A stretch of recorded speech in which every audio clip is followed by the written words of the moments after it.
السلام عليكم ورحمة الله تعالى وبركاته. بسم الله الرحمن الرحيم، والصلاة والسلام عليك يا أشرف المرسلين. حبيباتي، رجعت لكم فيديو جديد. اليوم راح نشارك معكم فلوق عيد زبادي كما وعدتكم. اليوم وين قدرت نكمل المونتاج تاع لا فيديو، اسمحوا لي طولت عليكم. قبل ما نبدا ان شاء الله يا ربي يحفظ لي زوجي من كل شر، ربي يرزقه الصحة والعافية. ربي ان شاء الله يجعل الرزق له حلالا طيبة، ربي يوفقه في حياته، وربي بعد عليه الهم والغم ومشاكل الدنيا كلها. ربي أسألك بقدرتك أن لا تفرق بيني وبينه، وأن تبعد عنا شر العيون. نبدأ على بركة الله حبيبتي في الفيديو تاعنا، وإن شاء الله ينال إعجابكم. راني تعبت فيه بزاف، ألوغ ما تفوتوهش هكذاك. اول حاجه راح نبدا لكم بالوصفات تاع العشاء اللي كنت وجدته، جاب بزاف بنين. لهنا الرولي كنت مشاركه معكم الوصفه من قبل، راح نخلي لكم الرابط في صندوق الوصف، ما حبيتش نعاودها. نروحوا للعسوب تاع العدس اللي كنت وجدتها وجات بزاف بنينه. عندي زوج حبات طماطم، عندي نصف حبه بصل، عندي ربطه دبشه، عندي حبه جريوات، حبه جزر، وعندي زوج سنات ولا 3 سنات ثوم. العدس يحب الثوم البنات. عندي العدس تاعي غليته في الماء ونحيت له القشور هذوك بيا وراح نخدم به. عندي ملح، فلفل اسود، شويه تاع الكزبر، شويه كمون، وشويه فلفل حار احمر. وعندي ملعقه كبيره تاع طماطم، والزيت اكيد. لهنا في السوبيير ولا في لاكوكوت تاعكم حطوا كميه من الزيت، كميه قليله ماشي حاجه، وضيفوا عليها البصل. قطعوه بهذه الطريقه البنات. انا راني كنت مزروبه. ضفت عليه العدس تاعي بعد ما غليته كما قلت لكم، وضفت عليه لي زيبيس وقليتهم مليح، ومن بعد بديت نضيف الخضره تاعي اللي هي الجزر والجريوات كما راكم تشوفوا، طماطم، الثوم، الربطه تاع الدبشه، ربطه صغيره برك، وملعقه تاع طماطم. قليوهم بيا في هذاك الزيت ولي زيبيس مليح. كي تقلاو لكم بعد امرقوا، يعني ضيفوا كميه من الماء اللي تضمنوا بلي طيب لكم الخضره تاعكم. اللي هنا الماء من الاحسن ديروه سخون البنات. حطيتهم يطيبوا كيما اي سوب. مولفه نشاركها معكم. راح يديو لكم الوقت حوالي نصف ساعه، 35 دقيقه يكونوا طايبين. لهنا بعد ما طاب الخضره تاعي جيت نميكسيها معكم. لهنا ضفت علبه يايورت ناتشور. هذه اختياريه، تحبوا تضيفوها تحبوا تميكسيو ديريكتومون. المهم راح نزيد لكم في البنه علبه يايورت ناتشور كريم فريش، علبه صغيره. ضفت حوالي فنجان هكذاك. وعندي فخوماج فوندي، ضفت ثاني حوالي 2 ملاعق كبار، وميكسيتهم. وهذه هي لاصوب تاعي راهي واجده. الوصفه تاع طاجين الجبن راح نخليها لكم في صندوق الوصف، راني شاركتها معكم من قبل. نروحوا لي غارنيتير اللي هي خضره سوتي كما راكم تشوفوا. عندي بطاطا جريوات، جزر، وعندي لوبيا مشطول. الخضره تبقى اختياريه. حطيتهم في الماء يغلي مده 10 دقائق. ضفت لهم شويه تاع الملح فقط، وخليتهم يغليو مده 10 دقائق يكونوا طايبين معنا. لهنا في المقله تاعي حطيت شويه زبده، ورقه تاع رند، عندي شويه تاع الدبشه، وضفت الخضره تاعي، وضفت عليها شويه فلفل اسود وشويه تاع ملح ثاني، وخليتهم يتقلاو بيا حتى يبدا يتغير اللون تاعهم. لهنا البنات ما تكثروش عليهم بالتحريك، سيسوهم غير بشوي باسكو راهي ديجا الخضره طايبه، من بعد تولي تتفتت لكم، وبالتالي راح يفسد الشكل تاعها. نروح نحضروا لا فينيغريت مع بعضنا. عندي 2 ملاعق كبار زيت، عندي ملعقه كبيره فخوماج فوندي، 2 ملاعق كبار مايونيز، 2 ملاعق كبار موطارد، عندي دبشه مقطعه صغيره، وعندي 3 ملاعق خل، عندي فص تاع ثوم، عندي شويه فلفل اسود وشويه ملح، يعني رشه رشه. هذو المكونات كامل البنات حطوهم في بول وخلطوهم بيا، يعني المايونيز، الفخوماج، الموطارد، الفلفل الاسود، الملح، الثوم، كلش حطوه في بول وخلطوا بيا. الزيت قلت لكم 2 ملاعق كبار، خلطوهم هكا بالملعقه، ومن بعد راح نميكسيهم مع بعض. ونحتاج فنجان تاع حليب كما راكم تشوفوا. نبدا نميكسي ونضيف الحليب تدريجيا. انا راني نخدم عيني ميزاني، راني ضبطت لكم المقادير حبيباتي. نميكسيهم مليح حتى نتحصل على قوام فينيغريت. جات بزاف بنينه، نتمنى انكم تعتمدوها. واللي ما عندهاش ميكسير تقدر تخدم بالفوي. ونروح نحضروا زينة المائدة. كما راكم تشوفوا عندي كاشير مقطع مربعات صغار، عندي كورنيشو ولا خيار صغير، عندي الخيار نورمال مقطع ثاني صغير، وعندي طماطم مقطعة، عندي زيتون أخضر وزيتون أسود والمايس تاع السلطة. هذو كامل خلطتهم في بول مليح وضفت عليهم لا فينيغريت اللي كنت وجدتها معكم. سلطة كنت قطعتها بالموس صغيرة، والبيض استخدمته للتزيين حبيباتي. نروحوا للماسيدوان تاعنا. عندي الروز غليته في الماء مدة 10 دقائق ولا ربع ساعة حتى يطيب لكم. شوية ملح وشوية زيت وغليوه. انا استخدمت بسماتي مليح بزاف وتقعد الحبة تاعو يعني مجمولة. لهنا الخضرة ضيفوش حبيتو، انا درت زيتون اسود وزيتون اكحل قطعتهم يعني دي مغصو صغار. عندي المايس تاع السلطة، وعندي طماطم مقطعة ثاني صغيرة، وعندي بطاطا مشرشمة ثاني مقطعة صغيرة، والخيار ثاني مقطع صغير كما راكم تشوفوا. ضفت فخوماج فوندي كما راكم تشوفوا 2 ملاعق كبار، وضفت ايورت ناتيغ، ومن بعد ضفت شويه مايونيز. المايونيز ما ديتليش بزاف باسكو راني مدايره الفخوماج وايورت ناتيغ تجيكم بزاف بنينه. نروحوا للبوريك تاعنا. لهنا في المقله حطيت كميه من الزيت، ذبلت البصله تاعي مليح، وضفت كميه اللحم تاعي اللي عندي، ومعاها شويه دبشه ومعدنوس مقطعين صغار، وفلفل اسود وشويه ملح ما ننساهمش. يعني طيبتهم مليح. ديجا راني مشاركه معكم الوصفه من قبل، راح نخليها لكم في صندوق الوصف. الحاجه اللي ضفتها في هذا الحشو تاع البوريك، البطاطا كنت غليتها في شويه ملح، ومن بعد ضفت لها ملعقه صغيره تاع هريسه وميكسيتها هكا بالفرشيطه برك، وضفت عليها اللحم تاعي. هذا هو الحشو اللي استخدمته، جاب بزاف بنين، ننصحكم به. وبديت نحشي في البوريك تاعي. درت له فخوماج تاع المثلثات اختياري، تحبوا ديروا تحبوا ما ديروش. وهذه هي البوريك تاعي راه واجد. وكملنا العشاء تاع اليوم. ان شاء الله نكون يعني مديت لكم كلش بالتفصيل. بوغدو راني نزرب في الهضره باسكو الفيديو قد ما انا قصت فيه جاني طويل بزاف، باش ما تملوش منه كي تكونوا تتفرجوا فيه. راح نخلي لكم كلش في صندوق الوصف، يعني الوصفات راح نعاود نكتبهم. اللي ما فهمتش لا فيديو تروح تضرب طله وراح تلقى كلش. ونروح نحضروا الطابل مع بعضنا. كما راكم تشوفوا حبيباتي، هذه هي الطاوله كيفاه كانت. خليوا لي رايكم نتوما. الميسيو عجباتو بزاف بزاف، ومن الماكله قال لي راهي بنينه تهبل يعني مانيش انا اللي راني نشكر في روحي. وهذا هو الشكل النهائي للطاولة تاعي وطريقة التقديم.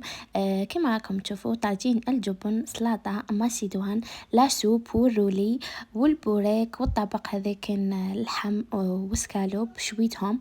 زينتهم بالخضرة اللي كنت شاركتها معكم. وبالنسبة للنار هذيك درت الكحول والملح في الألمنيوم، خدمته على شكل قارب وشعلت. هذا مكان راح يعطيكم منظر بزاف باهي للطاولة تاعكم، يزيد لكم النص فيها. هذه هي حبيباتي اللي عندها مناسبة غير تحتفظ بهذا لا فيديو راح تحتاجوا أكيد. ونروحوا مباشرة نحضروا لاجينواز تاعنا مع بعض.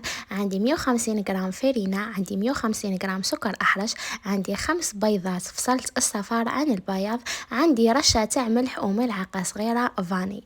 لاجينواز هذه كنت شاركتها معكم من قبل، راح نخلي لكم ثاني الرابط في صندوق الوصف، وحبيت نزيد نعاودها لكم بلا كاين اللي ما فهمتهاش. لهنا في البيتخا تاعي حطيت بياض البيض يعني 5، وضفت لهم الرشة تاع ملح وطلعتهم ابيض. يعني كما تخدموا لا ميرينغ نفس الشيء. لهنا بعد ما يبدا يدير هذيك الرغوه، يبدا يبيض نوعا ما، تبداو تضيفوا في السكر تاعكم تدريجيا. لهنا المكونات حبيباتي السر في لاجينواز انه المكونات نضيفوهم على دفعات، يعني ما نضيفوش على ضربه واحده، بشويه 3 دفعات ولا 4 ما يهمش، هكا بشوي وهي تضرب. تقدروا تستخدموا الباتر ولا البيتخا، يعني نفس الشيء راح تعطيكم نفس النتيجه. نكمل كميه السكر كامل اللي عندي ونخليها يعني ونخلي لا ميرينغ هذيك توجد معايا. كما راكم تشوفوا راني زايده اللافيتيس بهذه الطريقه تتحصلوا على ميرينغ. ان شاء الله اللي جرب لا روسيت هذه تصلحها من اول يعني مره وما تلقاش فيها حتى صعوبه. باسكو راني نهضر بشوي وراني ضبطت المقادير معكم وراني نوري لكم في كلش بالتفصيل. هذه هي لا ميرينغ تاعي اللي تحصلت عليها. يعني بعد ما يثقلكم لا ميرينغ تاعكم تثقال مليح مليح، تكون حكمه روحها، بداو ضيفوا في الصفار البيض ثاني تدريجيا، يعني بالبيضه حتى تكملوا 5 بيضات تاعكم. ثاني تدريجيا وخليو البيتخا هي اللي راهي تخدم وتضرب، ولا بالباتور كما قلت لكم. لهنا يبدا يتخلط هذاك الصفار مع الخليط مليح مليح، يبدا يتغير اللون للاصفر. بهذه الطريقه نورمالمون لحد الساعه يعني لحد هذه الدقيقه كلش راه واضح، ما كانش حتى صعوبه كبيره. لا جينواز هذه حبيبتي بزاف سهله واقتصاديه، ما فيهاش مكونات بزاف، والاهم من ذلك انها يعني سهله، ويعني تعطيكم نتيجه مضمونه. باسكو راهي ما فيهاش الخميره. جينيرالمون جينواز يديروا فيها الخميره، تطلع تطلع تطلع، من بعد نتوما تفتحوا الفور هي تهبط لكم كامل. هذا هو الخطا اللي يديروه معظم النساء يعني، ومام انا وكنت نديرها يعني. مي هذه راهي ما فيهاش الخميره يعني ما تخافوش نهائيا. لهنا راح نبدا نضيف الفرينه تاعي مع لافاني ثاني تدريجيا، وانايا نخلط كما راكم تشوفوا بالفوي يعني في اتجاه واحد. لهنا ثاني الطريقه هذه مهمه بزاف البنات، بالكوكش ما تخليو هكا فرينه ولا، حاولوا تخلطوا بيان وفي نفس الاتجاه وضيفوها على دفعات هكا بهذه الطريقه، هكذا باش تشوفوا الفرينه تاعكم يعني كامل دخلت في هذاك الخليط وما بقاتش تبان. يعني لهنا احرصوا عليها مليح. وهذا هو المول اللي راح نخدم فيه حبيبتي. الارتفاع 16 سنتيم والقطر تاعو 18 سنتيم حبيبتي، راني قستو معكم. استخدموا اي نوع يعني تاع سيرسو توفر عندكم، المهم القياس يكون ابيبري قدو باش ديروا بالكميه هذه اللي عطيتها لكم. سينو اذا كان يعني المول شويه اكثر تقدروا ديروا حتى 7 بيضات ولا 8 بيضات. لهنا بهذه الطريقه غلفت المول تاعي. حطيت بابي الومنيوم بابي كويسون، حطيت سيرسو تاعي غلفته مليح هكذا باش ما تلصق لكمش لا جينواز وباه ما تسيح لكمش في البلا، وحطيتها في البلا اللي راح نطيب يعني اللي يدخل للفور. حطيت الخليط تاعي بهذه الطريقه. نورمالمون كلش راه واضح، الفيديو يوضح كلش، ومن ثاني راح نخلي لكم المقادير في صندوق الوصف. بهذه الطريقة حطيت الكمية تاع الخليط تاعي كامل، حاولوا تسويوها من فوق هكذا عدلوها، ويعني راح تديلكم حطوها طيب، راح تديلكم في الطياب من 45 دقيقة حتى لساعة. يعني كي تلحق 45 دقيقة قد روحوا اضربوا طلا. استخدموا هكا عود ولا تاع شوا، انا استخدمت. حاولوا تحطوه فيها، اذا جبتوه مزيان مشمخ يعني لا جينواز مزال ما طابتش خليوها طيب، واذا جبتوه ناشف معناتها راهي طايبه سيبون طفيو عليها. فهمتوني البنات؟ كما قلت لكم انا يا 45 دقيقه طليت عليها لقيتها يعني قريبه الطيب، زدت لها 5 دقائق يعني 50 دقيقه كانت طايبه معايا وواجده. ما تغلطوش وديروها في الساعه ولا اضربوا طلع عليها، والنار لازم تكون ناقصه فريمون ناقصه يعني بالكو يعني تزيدوا لها غير شويه، الجينواز تاعكم راح تتحرق لكم من تحت وما طيب لكمش كامل كيف كيف. هذه هي لا جينواز تاعي، قطعتها بهذاك المنشار هذاك راه متوفر عند اللي يبيع لوازم الحلويات، ووريت لكم شويه من المونتاج، ما درت لكمش كلش. كما قلت لكم راح نشارك في فيديو اخر تعرت من البدايه حتى النهايه، وشوفوا الورد هذا وش حال الشباب يهبل يهبل، اللي يحبني يهديني الورد. هذه هي الطاولة تاعي الثانية اللي كنت وجدتها في السهرة. لا تاغت تاعي لا جينواز كنت خدمتها معكم، والحشو كان يعني واش متوفر في المنزل برك. الشموع لا ديكوراسيون هذه خدمتها لي وحده، راح نخلي لكم الرابط في صندوق الوصف اللي تحب تخدم عندها. لي فلور هذو يهبلوا راني نذبل فيهم باه نديرهم في كادر يجيو بزاف باهي. الكيسان تاوعي قدم الموس وثاني هذيك اللي هزوا بها لا تاغ ثاني اقدم من عرسي. الشموع شريتهم كما كانوا حاطين الطابله تاع المولد، حطوا بزاف لي شوا يعني يهبلوا شريتهم من فضه. بالنسبه لا ديكوراسيون هذوك اللي في لا تاغ شريتهم من عند حانوت في عين المال. لاباج تاعو الثقة لوزن الحلويات غنخليها لكم في صندوق الوصف، اللي تحتاجها راح تلقاها. والكالندري هذيك شريتها من الرايس، عندها بزاف، ما نعرف دوكا راهم مازالوا ولا ما مازالوش. وجذع الشجرة هذا شريته من عند حزام اللي يبيع لوازم الحلويات. لهنا حبيبتي كنت وريت لكم كامل الحوانت اللي شريت من عندهم، الحوايج هكذا بوحدة ما تغيب لها ولا تحير لها، تروح برك وراح تلقى كلش.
ولهنا حبيباتي ديتكم معايا في جولة نحيو شوية على خاطركم.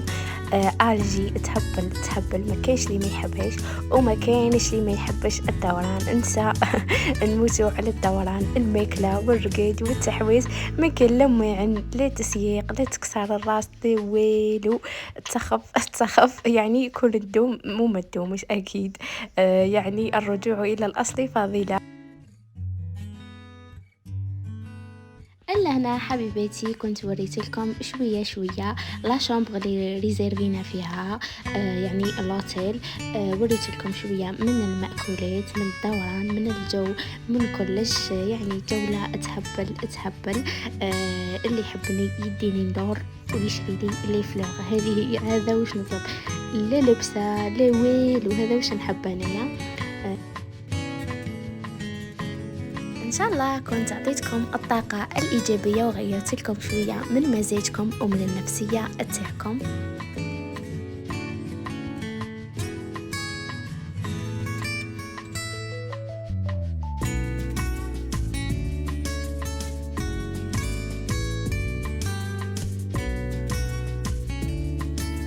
وقبل ما ننسى حبيباتي راح نطلب منكم طلب، راح نقصدكم. كاين بعض لي فيديو اللي وصلوا لي 1000 مشاهدة، كاين اللي مازالوا في 800، كاين اللي مازالوا في 900، كاين كل واحد وراه حابس. ماشي بزاف اللي راهم واصلين ل1000 مشاهدة. نطلب منكم اللي مازال ما تفرجتش الفيديو من لي فيديو اللي راني حاطتهم من اللي بديت، يعني حوالي 50 فيديو ولا كاينين يعني متتبعات. يعني الفيديو يلحقني حتى ل 800 مشاهده كي والو، هذو الاوفياء ليا. اما ال 200 هذيك ولا ساعه 300 ما تلحقليش لل1000 مشاهده. فهمتوني؟ اللي مازال ما تفرجتش كاش فيديو تروح تتفرجوا باش يطلعوا لي المشاهدات لل1000. حابه نطلع لي فيديو كامل ل1000 مشاهده حبيباتي. اذا كنتوا تحبوني صح ديروا واش قلت لكم.